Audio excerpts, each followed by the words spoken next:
Hi, in this video I quickly want to demo the serial console server that we built for Pentair.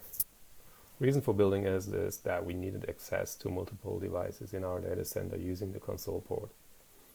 For a lot of network devices today, you still need serial connections, believe it or not, to configure them for the initial configuration as well as for troubleshooting in case you don't have any network connectivity anymore, so you cannot connect via SSH, for example, or HTTPS. So this is the standard setup. This is from a Cisco document.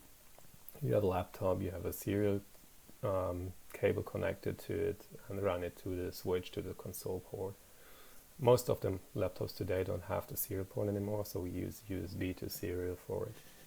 So what we wanted is we want to have a device that has multiple of those connections to multiple devices that we can access remotely and then open a session to each of the devices. So in case something goes wrong, we still have a backdoor into our devices.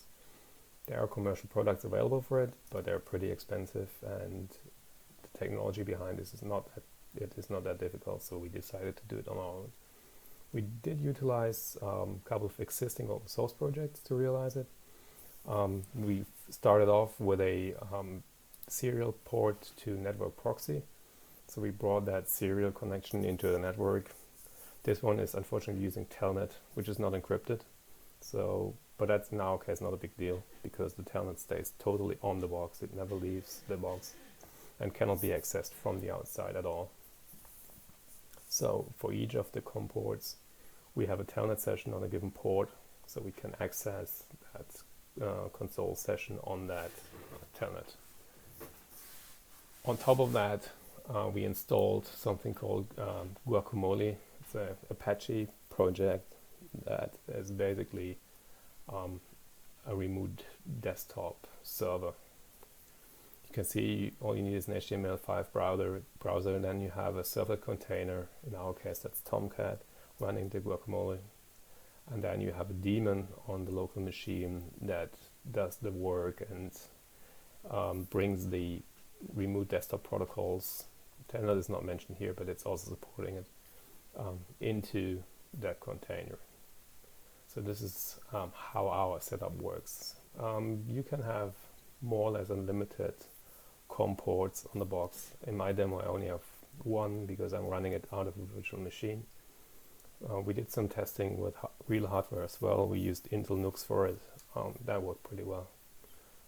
So let me quickly bring that up. Copy the IP address. Here is 118.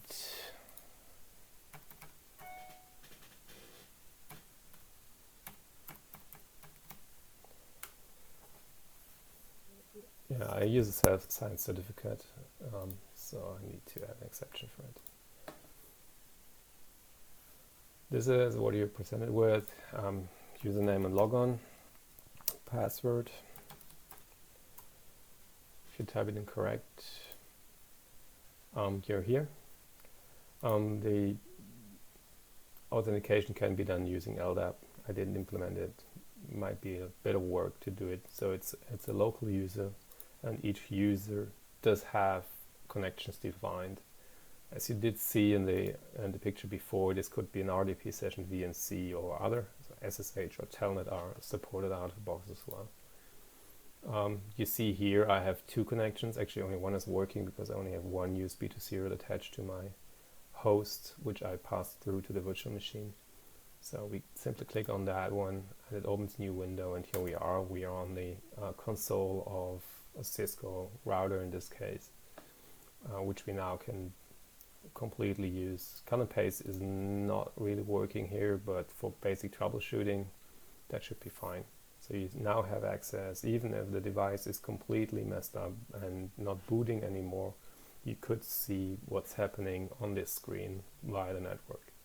That was the whole reason why we initially wanted to have that in our environment. Now, next step maybe would be to integrate those in a kind of management network that is out of band. So in case we have it attached to a firewall and the firewall dies, we don't have to go through that firewall to access the serial console server. But that would be the next step. Thank you for listening. See you next time. Bye.